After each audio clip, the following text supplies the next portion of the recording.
Republican prospects for midterm pickups dim amid Democratic wins. Republicans have spent much of the last 18 months planning for 2023 and beyond.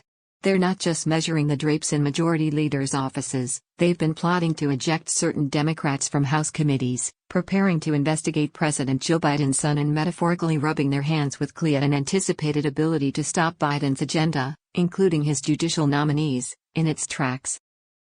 That wasn't hubris. Biden's approval ratings have been in the cellar for some time.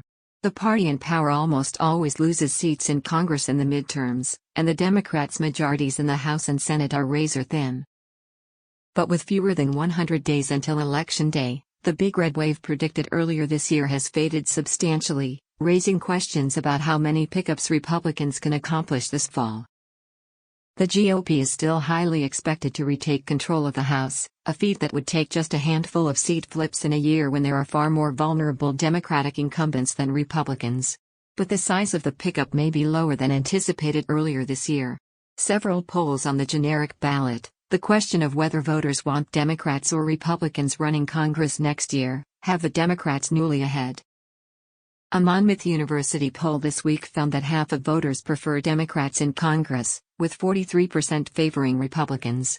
That's a 14-point swing since January, when the numbers were reversed. The poll's author, Patrick Murray, cautions that a shift back toward Republicans is almost certainly going to happen. It's not a done deal. And veteran Democratic strategists, while cheered by the shift in numbers, are also cautious about how enduring that trend will be. It's early yet, says Matt Bennett, executive vice president of the centrist Democratic group Third Way, noting that in the last couple of election cycles, Democratic advantages in the summer did not pan out in the fall. Further, white, working-class Americans who vote Republican often won't talk to pollsters, skewing the numbers, he adds. But while hanging on to the House is still a Herculean challenge, Democrats have a plausible chance of maintaining control of the 50-50 Senate, analysts say, largely due to the lackluster list of GOP Senate recruits. If the election were held today, according to polling averages, Democrats would narrowly keep their imperiled seats in Arizona, New Hampshire, Georgia, and Nevada, pick up seats in Pennsylvania, Ohio, and Wisconsin, and have a fighting chance in adding North Carolina as well.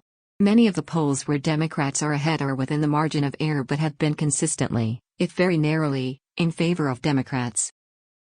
The candidates that the Republicans have nominated in some of the marquee races are really bad, and our candidates are really strong, Bennett says, citing politically inexperienced, celebrity GOP candidates in Georgia, Pennsylvania, and Ohio.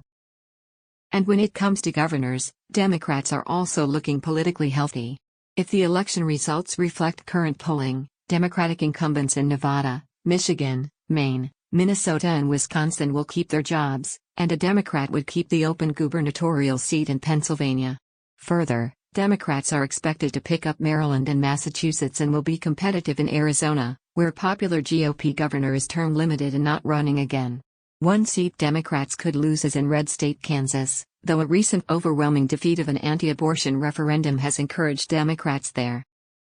Experts caution that a lot can happen in the final months before the election, and that polling tends to tighten once the primary season is completed and voters start looking more closely at the major party nominees.